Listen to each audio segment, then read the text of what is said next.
Hello everyone, कैसे हैं आप सब लोग। लव फॉर गार्डनिंग में आप लोगों का बहुत बहुत स्वागत है। तो मैं आज आपको दो ऐसी खादों के बारे में बताने वाली हूं जिसे आपको 15-15 दिन के गैप में देना है। उससे आपके प्लांट में ग्रोथ भी बहुत अच्छी होगी, गुड़हल में बहुत ज़्यादा फूल आएंगे और अगर कोई और प्रॉब्लम भी चल रही होगी तो वो भी ठीक हो जाएगी। तो मैं चलिए आपको एक एक चीज़ को स्टेप बाय स्टेप बताती हूँ। आप देखिए, इस समय मेरे प्लांट्स की हर एक ब्रांच पे खूब सारी कलियाँ हैं और समय समय पे ये खिलती रहती हैं। तो क्या होता है, देखिए यहाँ पे इस समय विंटर में दो तीन प्रॉब्लम्स होती हैं जिनका सामना हमें करना होता है। तो सबसे पहली क्या प्रॉब्लम चल रही होती है कि मोस्टली जो पत्ते होते हैं वो झड़ रहे होते हैं या फिर कलियां बहुत कम मात्रा में आ रही होती हैं। तो मैंने आपको दिखाया ही कि मेरी हर ब्रांच में कितनी सारी कलियां आई हुई हैं। तो इनके लिए हमें कुछ चीज़ों का विशेष ध्यान रखना होगा। तो सबसे पहले मैं आपको एक चीज़ बताना चाहती हूँ कि ये जो विंटर का मौसम होता है इसमें आपको प्लांट को फुल सनलाइट देनी होगी। फुल सनलाइट से इसमें कलियां भी आएंगी, फूल भी खिलेंगे और जो प्लांट की प्रॉपर ग्रोथ होती है वो भी होगी। लेकिन अगर आप गर्मी में बात करें केयर की, तो फिर गर्मियों में आपको प्लांट को बस 5 घंटे की, 4 से 5 घंटे की ही सनलाइट देनी होगी, वो भी मॉर्निंग की। अब मैं आपको अपना ये येलो वाला प्लांट दिखा रही हूँ और इसमें जो पत्ते आ रहे थे वो येलो होने लगे थे। तो फिर मैंने इसमें एक ट्रीटमेंट किया और आप देखिए अब इस प्लांट में कोई प्रॉब्लम नहीं है, इसके पत्ते भी येलो नहीं पड़ रहे हैं। तो जो क्लाइमेट चेंज होता है तो उस समय नेचुरली पत्ते येलो होना शुरू कर देते हैं।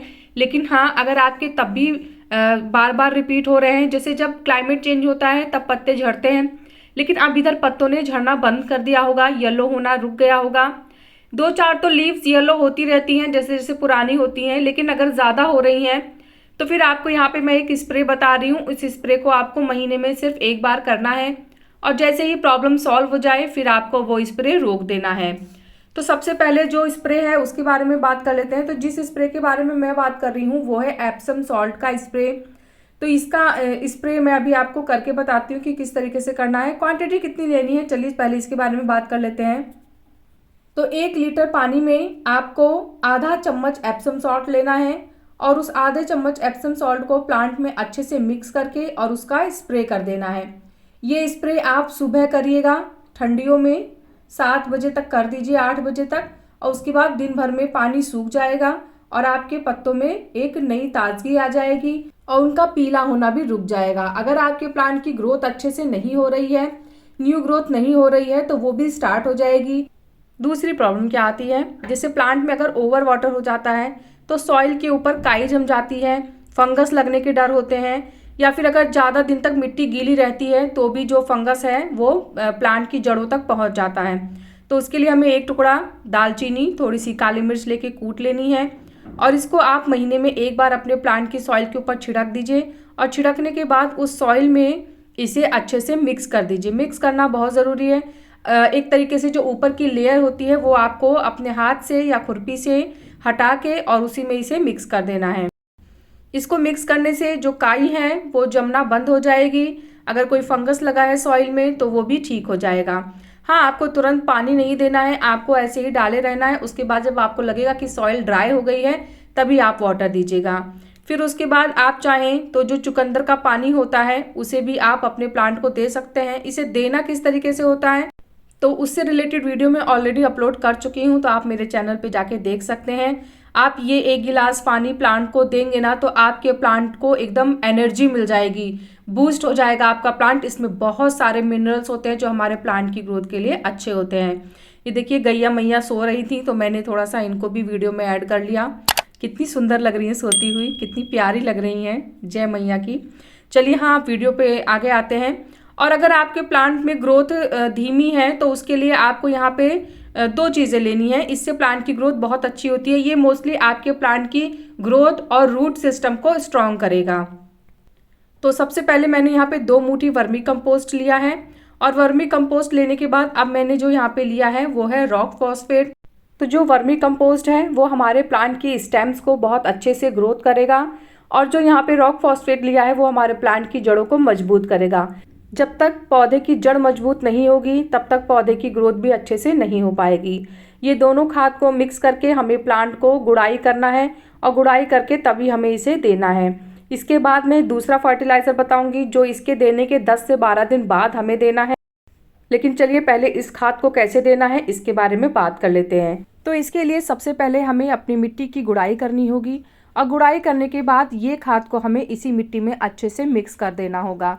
तो देखिए हल्की सी गुड़ाई कर ली है मैंने और अब मैं ये जो खाद आपके सामने तैयार की थी उसको वापस से इस पौधे में डाल दूंगी और उसके बाद अब हमें इसे हल्का सा मिक्स करके और वाटर दे देना है। ये खाद आपको महीने में एक बार अपने पौधे को देनी है और उसके बाद अब जो दूसरा खाद मैं बताऊंगी आपको वो देना है इस खाद को देने के 10 से 12 दिन बाद। तो इससे हमारे प्लांट की ग्रोथ अच्छी होगी और जो दूसरी खाद मैं बताऊंगी उससे हमारे पौधे में ढेर सारी कलियां आएंगी, फूल खिलेंगे और अगर जिनकी कलियां बन रही हैं पर खिल नहीं पा रही हैं उनकी कलियां खिलनी भी शुरू हो जाएंगी।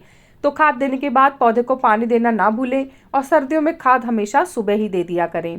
चलिए अब जो फूल और कलियों के लिए खाद मैं आपको बताने वाली हूँ उस पर आते हैं। तो इसके लिए मैंने 1 लीटर पानी लिया है यहाँ पे और अब 1 लीटर पानी में मैंने पोटेशियम डाल दिया है 1/4 स्पून और इतना ही मैं यहाँ पे आयरन डस्ट भी ले रही हूँ। तो इसको भी आपको महीने में एक बार देना है और आयरन डस्ट आप 2 से 3 महीने में ही एक बार दें। पोटेशियम को आप महीने महीने में फिर से दोबारा इस्तेमाल कर सकते हैं। ये हमारे पौधे में ढेरों कलियां लाएगा, हमारे पौधों की जो कलियां खिल नहीं रही हैं उनको खिलने के लिए फोर्स करेगा और पौधे को बहुत ही ज़्यादा स्ट्रॉन्ग बना देगा। तो ये खाद आप ज़रूर डालिएगा, सारी प्रॉब्लम को सॉल्व कर देगा। कलियां ना आना, कलियां ना खिलना, कलियों का झड़ जाना, ये सभी चीज़ों से निजात मिल जाएगी आपके प्लांट को। तो चलिए अब मैंने आपको ये सब बता दिया है। एक चीज़ मैं आपको और बता रही हूँ कि जब भी आप लिक्विड खाद दें अपने पौधे को तो उस समय आप ध्यान रखें कि पौधे की जो मिट्टी है वो सूखी हुई हो, क्योंकि गीली मिट्टी में जब आप पानी देंगे तो वो आपका जो मिट्टी है वो उसको सोख नहीं पाएगा क्योंकि वो पहले से ही गीला है। ऐसे में जो हम खाद देंगे वो हमारी वेस्ट हो जाएगी। तो जब भी आपको लिक्विड खाद अपने प्लांट को देनी हो तो आप एक दिन पहले से ही उसे पानी देना बंद कर दें और फिर जिस दिन आप उसको पानी देंगे उस दिन आपको अच्छे से वो मिट्टी ड्राई मिलेगी और फिर आप उसको देंगे तो फिर वो अच्छे से एब्जॉर्ब करेगी। पौधों की अगर कोई कली सूख जा रही है तो उसको तुरंत हटा दीजिए क्योंकि वो एक्स्ट्रा फूड खा रही होती है हमारे प्लांट का, इसलिए उनको रिमूव करते रहिए। आप देखिए पत्तियां कितनी हरी हैं, कितनी चमक है पत्तियों में, कलियां भी खूब आ रही हैं और फूल भी खिल रहे हैं। तो मैंने जो बारीकियां थी वो सब आपको बताई हैं। और हाँ, एक चीज़ मैं और बताती हूँ, आपको 15 से 20 दिन में एक अच्छा इंसेक्टिसाइड स्प्रे करना चाहिए और अगर प्रॉब्लम है तो फिर आप हफ्ते 10 दिन में स्प्रे कर दीजिए। इंसेक्टिसाइड से रिलेटेड बहुत सारी वीडियोस मैंने बना रखी हैं, तो आप मेरे चैनल पे जाके वीडियोस को देख सकते हैं। उसके अलावा भी अगर कोई कन्फ्यूज़न, कोई क्वेश्चन आपके माइंड में है तो आप कमेंट्स करिएगा, मैं आपके कमेंट का ज़रूर रिप्लाई करूँगी। तो कैसा लगा मेरा आज का ये वीडियो मुझे ज़रूर बताइएगा। अगर आपको वीडियो पसंद आया है तो वीडियो को लाइक करिएगा, चैनल को सब्सक्राइब करिएगा और प्लांट से रिलेटेड अगर कोई भी क्वेश्चन आपके माइंड में है तो आप कमेंट्स के थ्रू मुझसे बात कर सकते हैं। मिलते हैं फिर नेक्स्ट वीडियो में, तब तक के लिए बाय, टेक केयर।